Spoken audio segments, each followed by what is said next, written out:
Tadraktapankakitagandhatundo Yatha Gajendro Jagate Vibhindam.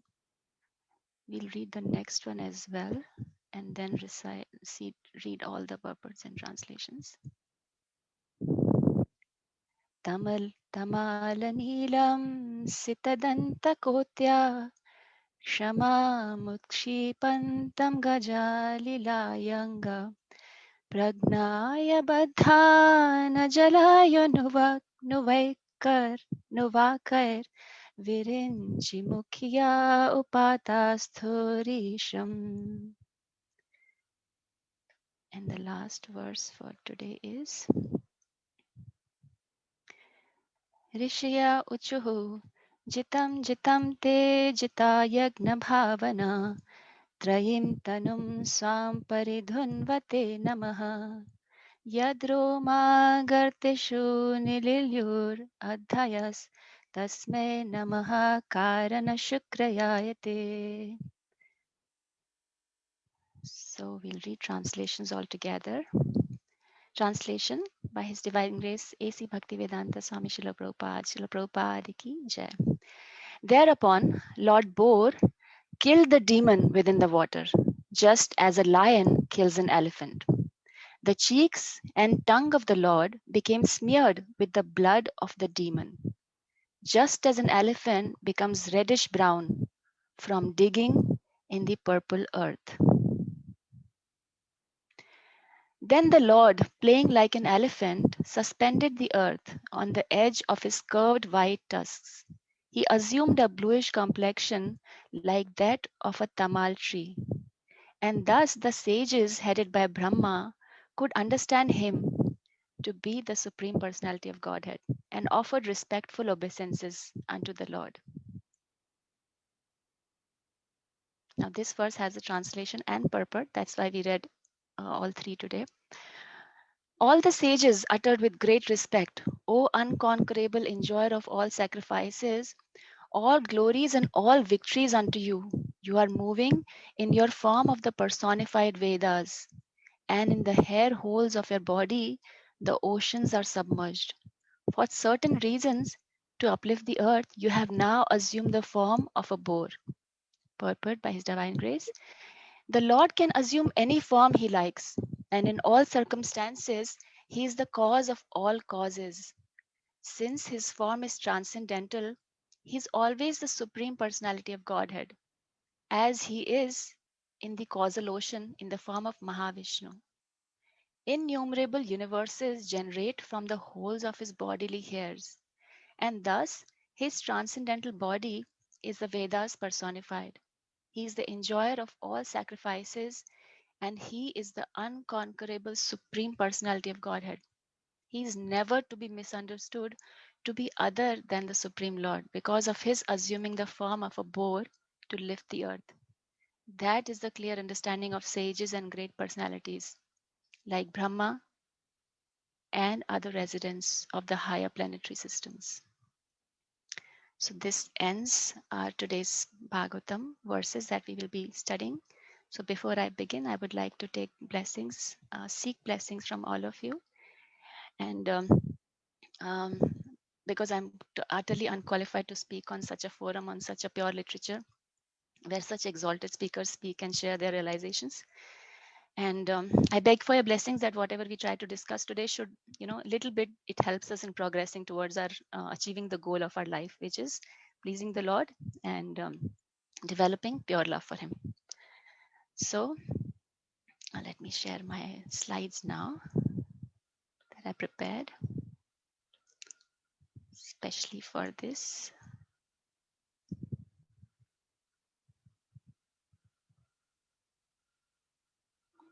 So let's do a bit of a recap. So no, before recap, I'll try to share what I'm going to discuss. I'm trying to discuss today. So we'll discuss how the appearance of Varaha incarnation happens and how he performs his pastimes. And we'll also look into the detail of what is the difference between Lord taking a boar form and any other living entity in that form, and how that kind of causes, like we see in this chapter, third chapter also, sages Brahmaji and sages Manu, they are all bewildered by looking at the form of the Lord. So we will try and understand these topics as we go through our discussion today. So, so before I begin discussing the topics, I would like to just recap what has happened in this chapter so far. So, um, so in this chapter, in the beginning, Brahmaji is trying to create the creation, and that's when Manus are manifested. And so Manu is inquiring Lord Brahma, please order us how we may be able to render service unto you. And please give us your direction for the execution of duty within our working capacity so that we can follow it for fame in this life and progress in the next. And Brahmaji replies, I am very pleased with your submissive inquiries. I appreciate your obedience to your father. So he instructs Manu to go and beget qualified children, rule the world, and in pursuance of the principles of devotional service, give proper protection to the living entities, and that will please the Lord. And he also says, if the Lord is not satisfied, then one's labor for advancement is futile. He is the ultimate self, and therefore one who does not satisfy him certainly neglects his own interests. Such powerful instructions by the Father. And then Manu says, I shall abide by your order, dear Father. Now please let me know my place and that of the living entities born of me. And then he also mentions his difficult situation that he is in. He says, please attempt to lift the Lord, lift the earth, which is merged in the great water of Garbhodakshaya ocean. Because it is a dwelling place for all living entities, it can be done by your endeavor and by the mercy of the Lord.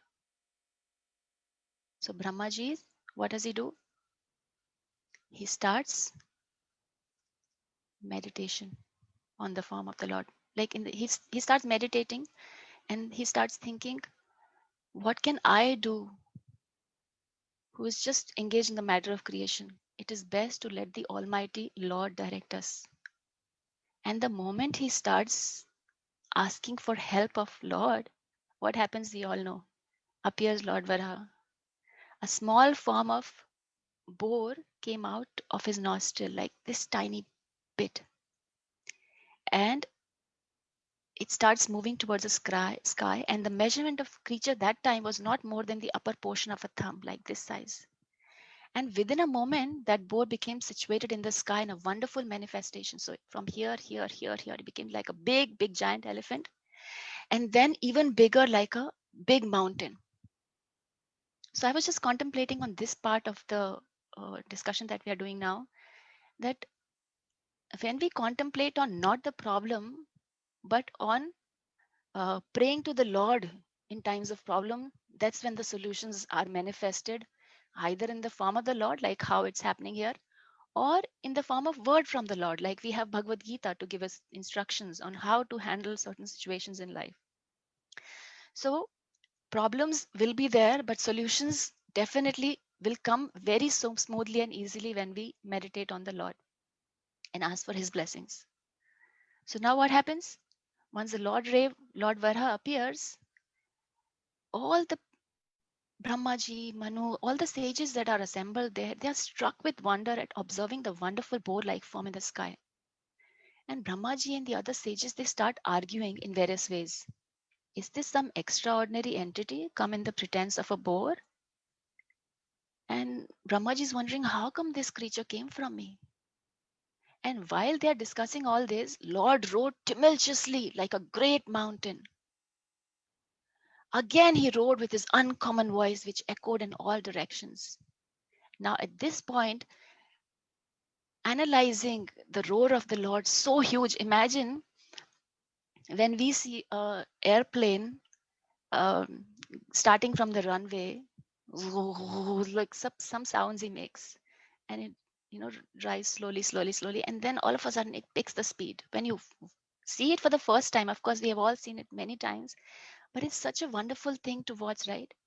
Imagine, so we know that a plane, when it's at the runway, it's big in size, but then when it goes up, it becomes smaller.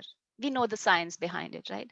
That um, as the distance between us and the object increases, we get to the size. We can't see that big size because it's so far, the distance, because of the distance. But here, all the opposite is happening. It starts from this small size and now it's growing, growing, growing. Imagine how beautiful that sight must be to watch. And that time when he starts roaring, he roared twice. The residents of Janaloka, Tapaloka, Satyaloka, they heard the tumultuous voice of Lord Bor, which was the all auspicious sound of the all merciful Lord. And they started chanting auspicious chants from the Vedas. So, what happens now? When they started chanting the verses, that means Lord is acknowledged, Lord's presence is acknowledged. And that's when Lord Varaha starts performing his pastime. So, before entering the water to rescue the earth, Lord Boar flew in the sky, slashing his tail. All the clouds, he was like slashing right and left. His hard hairs were quivering. His very glance was luminous, and he scattered the clouds in the sky with his hooves and his glittering white tusks. Just imagine that form. Big, gigantic, beautiful form of the Lord. His body expanded throughout the sky, beginning from the topmost planet, Brahmaloka or Satyaloka. His very glance over the sky was as illuminating as the sun or the moon. In fact, we know that his eyes are the sun and the moon. The Lord's body was as big and hard as a Himalayan mountain. Otherwise, how was it possible that he kept the entire earth on the support of his white tusks? We know that verse from Dashavatar वसति दशन शिखरे धरणी तव लग्नाम् शशिनि कलङ्ककलेव निमग्ना केशवधृता शुकररूपा जय जगदीश हरे. So Jaydev Goswami is saying here, all glories to Lord Keshava, Krishna, who appeared as the boar. The earth was held between his tusks, which appeared like the scars on the moon. So, diving into the water like a giant mountain, Lord Boar divided the middle of the ocean. Then he penetrated the water with his hooves, which were like sharp arrows, and found the limits of the ocean. Although it was unlimited, he saw the earth, the resting place for all living beings, and he personally lifted it. Lord Boar very easily took the earth on his tusks and got it out of the water. Thus he appeared very, very splendid. Then he immediately killed the demon Hiranyaksh, who tried to fight back. The cheeks and the tongue of the Lord became smeared with the blood of the demon. This is what we studied today. Then the Lord, playing like an elephant, suspended the earth on the edge of his curved white tusks. He assumed a bluish, beautiful tamal tree color complexion. That's when the sages headed by Brahma could understand him to be the supreme personality of Godhead, and they offered respectful obeisances unto him. Now let's try to understand. Now here we see Lord in the form of a boar, and I'm sure many of you must have heard the story where Indra was cursed to become a pig in the material world. And what was his condition? So this happened. Prabhupada mentions actually this in the purport of I think Srimad Bhagavatam, third canto, 30th chapter. He says that once King of Heaven Indra was cursed by a spiritual master Brahaspati on account of his misbehavior, and he became a hog on this planet. After many days, when Brahma wanted to recall him to his heavenly kingdom, Indra, in the form of the hog, he forgot everything of his royal position in the heavenly kingdom and he refused to go back. He was very happy eating the stool that he was and very happy with his pig family friends. They were respecting him, he was very happy with them. So, what is the difference? Let's try to analyze. Indra was cast in the body of a pig. That was not his free will. He is an illusion.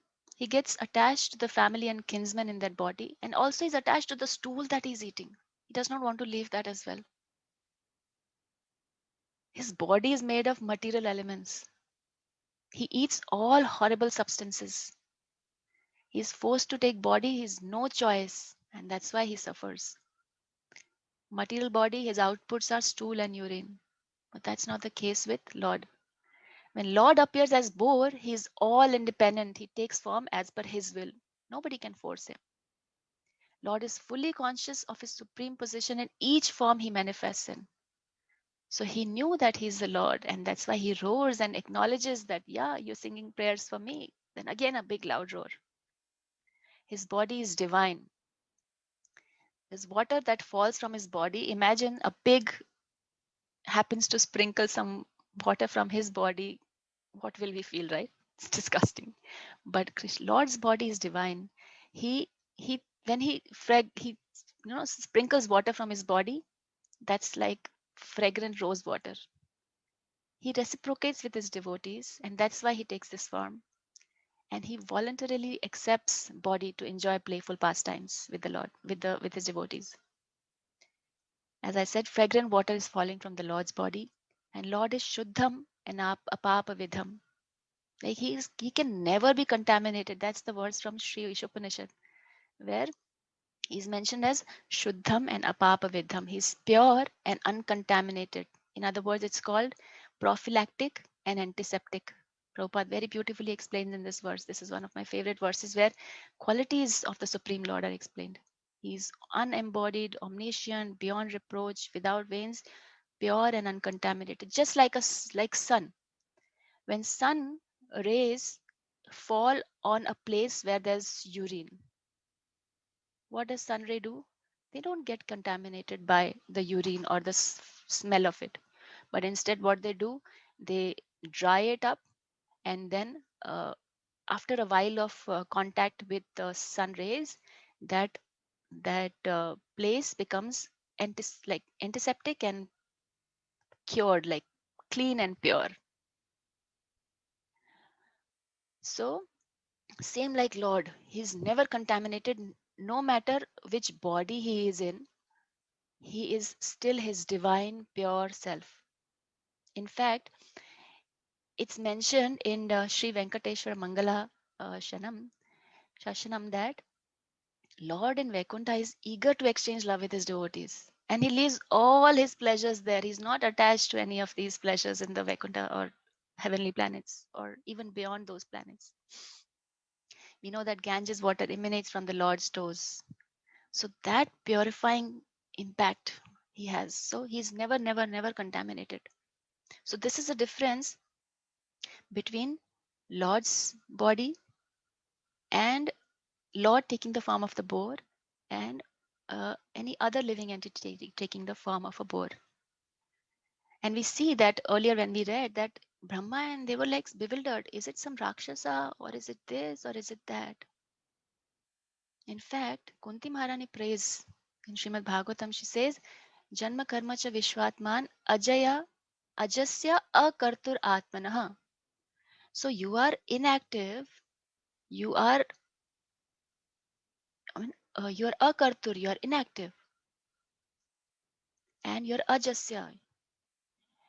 But you are the atmana, you're the soul of the universe. When you take birth in Triyan, Re, Shishu, Yadashu, when you take birth as men, animals, so Tiryan is uh, animals, Nara is men, Rishishu is sages, and Aquatics is Yadashu. When you take birth as animals, like we see boar here, and also when we see in Rishis, in the form of Rishi, he takes birth, manifests as Nar Narayan. In humans, we know he manifests as Rama and Krishna. In aquatics, we see Kurma, Matsya. In sages, we see Lord Kapila. So this is more bewildering. That's what Kunti Maharani says. Of course, it is bewildering, O soul of the universe, that you work, though you are inactive, and that you take birth, though you're the vital force and the unborn, Ajasya and Akartur. You yourself descend among animals, men, sages, and aquatics. Verily, this is bewildering. So this is not unusual for Brahma and other sages to get bewildered. Sri Bhagwan Vacha himself that Jnanam Param Guhyam me Yad Vijnana Samanvitam Sarahasya Yam Tad Angam Cha Grahana Gatitam Maya. The personality of Godhead said, knowledge about me as described in the scriptures is very confidential, and it has to be realized in conjunction with devotional service. This is the secret. Even in Srimad Bhagavatam 1.1.1, it's mentioned, Mohiyanti yat suyurya. Even the great sages and demigods are placed into illusion. Then again in 10th verse, 10th chapter, we see, Na me vidu suragana prabhavam na maharshaya. Aham adirhi devana maharshinam cha sarvasha. Neither the hosts of demigods nor the great sages know my origin, because I am their source. And Krishna is saying, knowledge about me is great secret. It cannot be understood by logic. Only by devotional service and by cultivating of knowledge, we get realized knowledge. When that knowledge is pleasing to Krishna, that's when he reveals. Bhakti should be that it touches the heart of Krishna, like how Prabhupada used to say. You should not have the desire to see Krishna, but serve so that Krishna has a desire to see you. You touch his heart by your service. Like how Draupadi, with his unlimited surrender, with her unlimited surrender, she got unlimited saris by Krishna. So Krishna, Lord says to Brahma also that there is nothing but me in this creation, before and after, and there is no truth beyond me. Anyone who thinks that there is anything wonderful to enjoy, I'll repeat, anyone who thinks that there is anything wonderful to enjoy with no connection to Krishna, he is an illusion. If external world is still attractive for us, we can't see Krishna. If the external world is still attractive to Krishna, we'll not be able to realize Krishna's presence in our lives. To the degree we become attached to him, to that degree we'll see his reciprocation with him daily and we'll not be bewildered. That's why Brahma was asked to do tapasya. Why do we do tapasya? Why do we follow regulated principles? Why do we do some form of austerity? So that we reduce our indulgence with the sense objects, and we reduce our senses getting too much involved with sense objects, and we try to um, do, use them in service to Krishna. And that's when our attachment to Lord increases. When we study about him, when we read, when discuss like pastimes that we are discussing. So that's what Brahmaji did. He withdrew his mind and senses and focused on Krishna. So top class people are bewildered. That's what That's normal to do. And this is a practical proof here that demigods are arguing, what is this? Krishna is inconceivable. You're not able to get what is going on.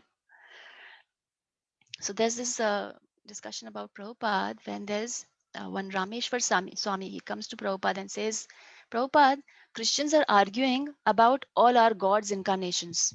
Narsimha form, boar form, tortoise form. How can God come in any form? They're arguing.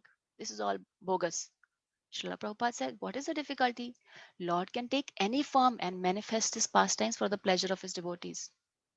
Rameshwar Swami says, God doesn't need to make anything. He can just desire. With his Ichha Shakti, he can manifest. He doesn't need to come in any form.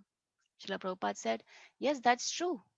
That God does everything by Ichha Shakti. But it's not that God cannot act. He's free to act as per his desire. So he can desire as well as act, just to please his devotees. He's not gross like you that he'll come with chisel and create things. He'll not do that. He will do everything by Ichha Shakti, by his desire, just as a desire. He is not dumb with no legs and no hands. Lord wants to act to please devotees and build relationship with him. And that's when devotees start getting attached, like how we are discussing about the Varaha pastime. Devotees glorify such activities. And Prabhupada said, but these devotees, like these people, Christians, when they're talking about, they go to God only for bread. So Rameshwar Swami again questioned. He said, Christians are saying that why God didn't tell Moses that he will take such forms? Because he's the confider of God. He should tell God that what form I'm going to take. Srila Prabhupada says, Lord gave Christians 10 commandments to follow, but that also they are not following. Why should I reveal them about myself? So Prabhupada gives an example that imagine a millionaire had many servants, but he won't share his business secrets, his confidential secrets to all his servants. Only the one who actually is really serving him nicely, is very close to him. He enters into a relationship of serving and caring and love and reciprocation. He might share his secrets with him. So we can't force Krishna to share everybody everything that I'll be appearing in this form. Of course, we know that all these incarnations are mentioned in the Shastras.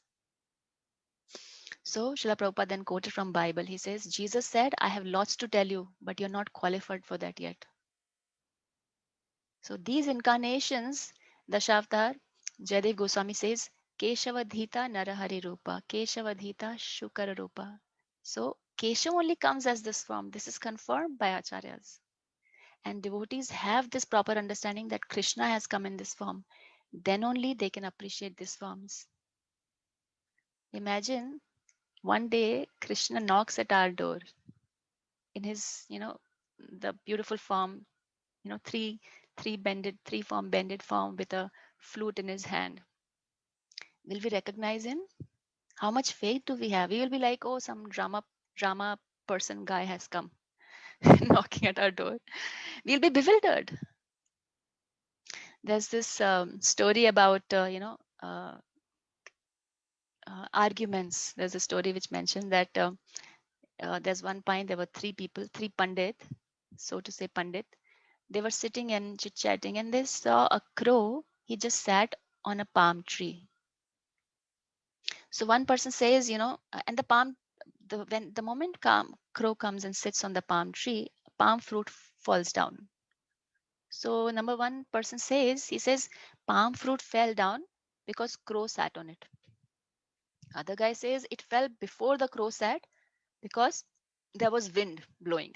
That's what caused the palm fruit to fall.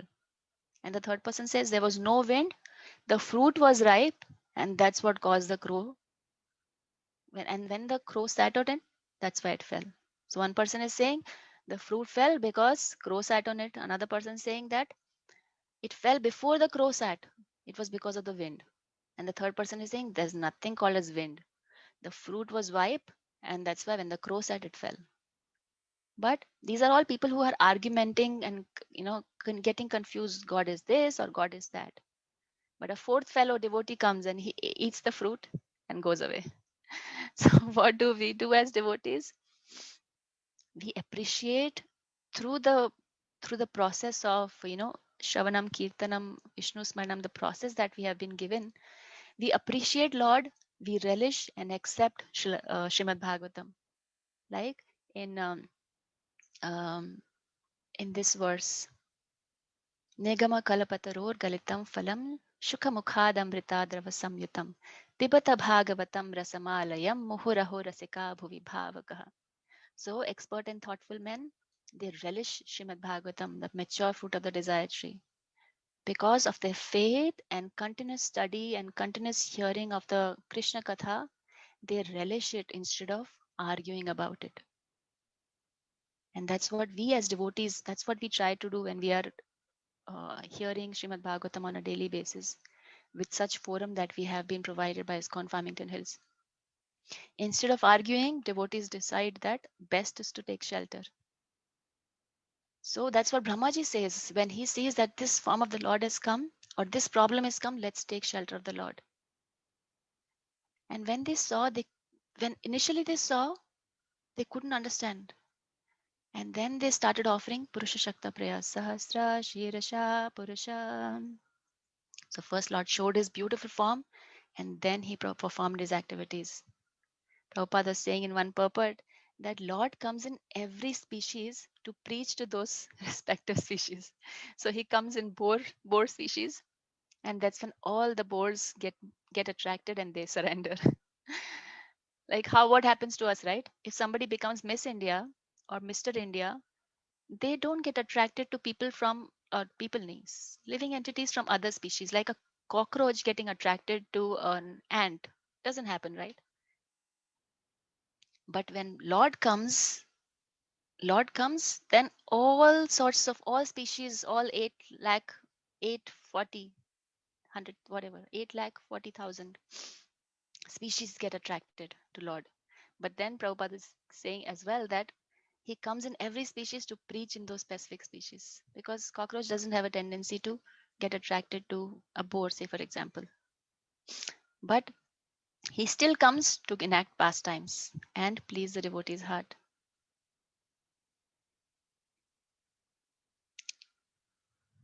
So, as Vedas come from the breathing of Vishnu, they enter the Brahma's heart. And now, when Brahma is breathing out, from his nostril, Lord is coming out.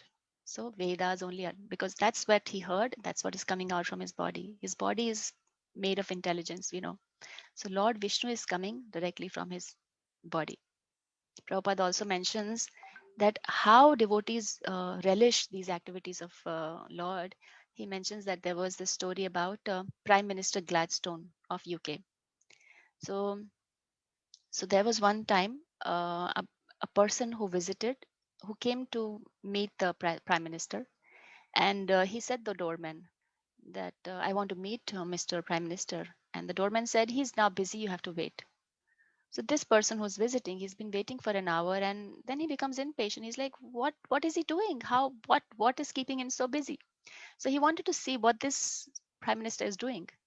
So he tried to peep in, through somewhere, and he saw that the prime minister is becoming a horse for his grandchild, and he's driving him. That grandchild is driving him. So now he's a big guy, right? So to say in material terms. But then he comes down to the level of becoming a horse for his grandchild only for the reason of reciprocation. So is he a horse? No. Same like boar form is not the boar in the sense. Krishna is just taking the form, Lord is just taking the form of the Lord, so as to do that reciprocation with his devotees. That's his love. So when we see a rich man at his palace, that's not so wonderful. But when that person comes down and does simple activities like gardening, giving you some food, interacting with you, that's when those activities are very, very, relishing to the heart. Like I'm sure many of us must have watched certain movies in the past where one person will do double roll, triple roll, 10 rolls, 7 rolls. Same like, this is the parampara is coming from Krishna. So Krishna is taking different forms just to give a different rasa. Like I'm sure the movies that we watched earlier, not that we have to go and watch them now.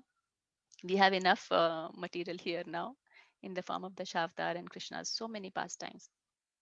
But so what do those different roles, double roles, triple role they do? They will come in different variety, flavor of characters. That's what Krishna does here as well. The Shavatar, he comes in different avatars, but he is the only avatari, Keshavadhrita. He's just Krishna himself. And by his activities, he charms the heart of the devotees. Like there are such wonderful pastimes about the Lord that um, um, so Vasudev had many wives, and but he always made sure that his sister Kunti was a widowed sister. She was fully satisfied, and he always gave her abundant gifts. And imagine if it happens in our case, a husband is giving a lot of gifts to his sister. The wife will be like, you're always buying her things. What about me? But how are Lord's activities?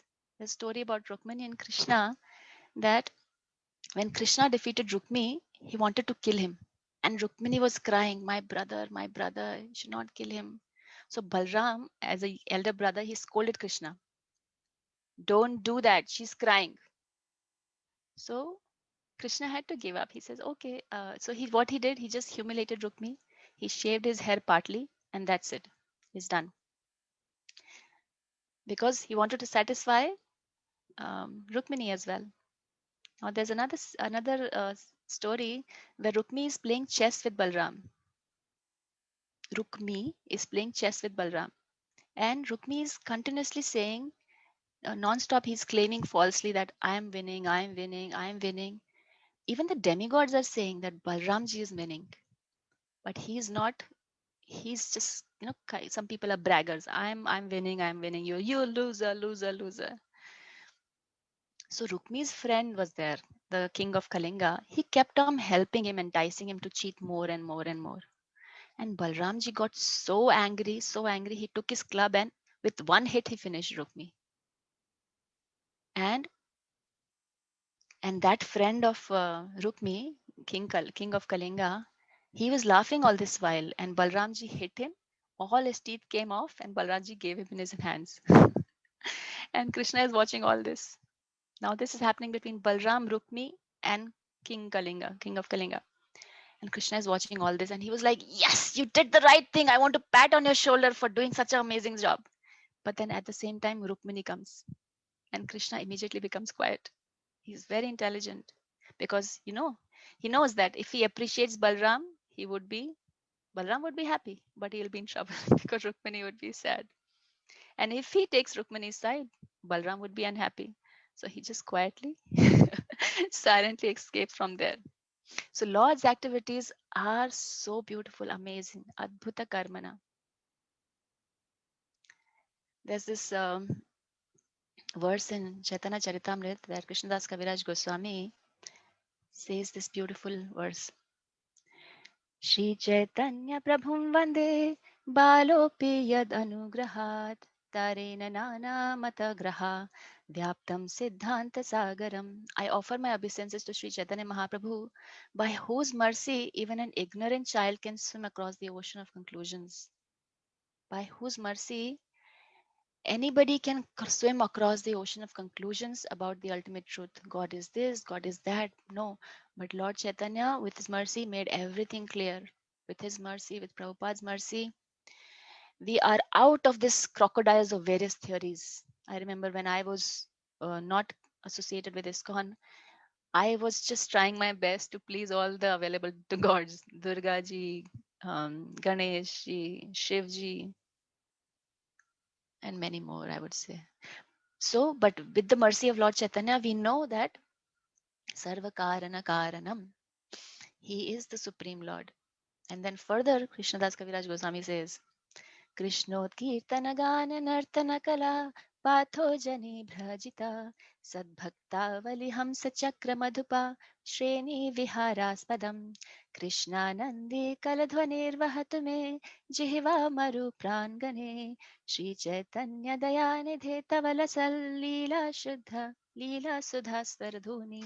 O my merciful Lord Chaitanya, may the nectarian Ganges waters of your transcendental activities flow on the surface of my desert like tongue. The transcendental activities, we just keep on talking about them, discussing them. Tushyanti cha ramanti cha. Beautifying these waters are the lotus flowers of singing, dancing, and loud chanting of Krishna's holy name. And we hear them and we sing and dance and glorify and chant, which are the pleasure abodes of unalloyed devotees. So these devotees are compared to swans, ducks, and bees. And the rivers flowing produces a melodious sound that gladdens their ears. So the more we try, the more we do dry talk, we will not get any satisfaction. But if we keep on relishing and listening to Krishna Katha again and again and again, that is our one-stop solution. When we start relishing, we'll not be carried away by material anxieties. Any bewilderment that comes in our life, yes, when we have, like in this example, when we have seen that the problem may be small, like in the sense it was big, the earth, Mother Earth was submerged in the water, but Lord took the form even bigger than the problem, and he could carry Lord Mother Earth on his tusks. So that way we have to remind ourselves whenever such bewilderment problems come that Krishna is the cause of all causes, like how Prabhupada is mentioning the purport. Krishna is the cause of all causes. The moment our Sambandha Gyan is established, that Krishna is superpower, he's supreme, he's the absolute supreme, he's the supreme personality of Godhead. When that Sambandha Gyan is established, nothing can bewilder us. Nothing can bewilder us. So, as it's time now, I would like to just recap what we discussed today. So we started discussing how Lord Vara manifested and how he performed his pastimes and won the hearts of everybody. Then we also discussed what is the difference between Lord, taking that poor form and the living entity taking that poor form. And sometimes we as Jiva get bewildered, uh, like how we see Brahma, bewildered by problems or bewildered by uh, who is doing all that in our life, like how Brahmaji, who is doing. Sometimes we become carried away by different conclusions, that crocodile of theories, right, that we discuss. So, but Prabhupada is saying, what is the difficulty? When we hear and hear and hear and hear Krishna Katha, that's when our Sambandha Gyan will be established. The more our Sambandha Gyan established, we'll be convinced. And when we know that Krishna is the Supreme Personality, He is our Supreme Master, and we are the servants, we'll start serving. When we start serving, our contaminations, our conditioning, they start purifying, and that's when we start relishing more. So it's like a vicious thing. You start with little faith, you continue, you get purified, you get more faith, so on and so forth, and then no more bewilderment, and that's when we become a happy devotee. So I would like to end here, and thank you all so much for being a patient audience. And I would like to beg forgiveness if I spoke something wrong out of my mental speculation. And very grateful for this opportunity to to be in a position to dive deep into the pastimes of Lord Varaha and try to relish and share what I have been able to study. Thank you all. Srila Prabhupada ki jai. Srimad Bhagavad Gita ki jai. Hare Krishna Mataji. And Hare Krishna. Jai Shri Prabhupada. Hare Krishna. Thank you so much for this very nice class with beautiful realizations, Mataji. The pastimes and the verses you showed us, it was really, really nice. Thank you. Mataji, while waiting for questions in Facebook, I'd like to check with devotees here in Zoom. If you have any questions, please unmute yourself and you can. Prabhuji, Hare Krishna, Dandatanam Jai Shri Prabhupada. This is Praveen. Prabhuji, sorry, I want to ask Mataji. Mataji, Hare Krishna. Hare Krishna. How are you, Prabhuji? Doing good, Mataji. Jai Shri Prabhupada. You mentioned regarding relishing Bhagavatam. You told the story about, that plum fruit talking, and at the end, devotee comes and just eats. So I was just thinking about myself, do I relish the Bhagavatam? So some of the definitely beautiful pastime stories I relish. I mean, I like them. I wouldn't say relish, but I just, like and interesting and keep reading. But there are some of the texts which are very technical, and it mentions details, and I feel like, oh, just, cross them and just wherever stories start, just, start reading those. So how do I, have that mood while reading all the verses and keep that mindset that I would like to, relish, or, at least try to attempt to relish? How do I change that mindset? Prabhuji, very difficult question for my level to answer. But how I would say is, it is okay to skim through that part which we don't understand, begging for Krishna to help us understand. At the same time, try and relish what we can relish. What is in our hands, we'll do, and keep praying that. Uh, of course, when we are not getting the taste, it's very hard to continue. So just skim through the part that we are not like technical part of it. And I have seen myself when I used to read Bhagavatam long back, like I think 2009. I was invited with the mercy of few senior counselors that come and read with us, and a lot of things would just be overhead, like OHT we say, right, overhead transmission. But over the years of listening so much, and now things are little more clearer, like the technical part of it, as you say, right? So how many manvantaras and what is the calculation of time? But ultimately, I would say what is important is if our sambandha gyan is established, that is that is the purpose of studying and relishing Bhagavatam. If our sambandha gyan is established, we are developing that love and that taste in devotional service. That is the purpose. So whatever gives us relish, we should continue, and whatever is we are struggling with, we should pray to Krishna. I think that's what I would do, Prabhuji. Sorry if I'm No, incorrect in Mataji, that. I think that's great. Thank you, Mataji. Thank you. Hare Krishna. Hare Krishna. Ram Ram Prabhuji.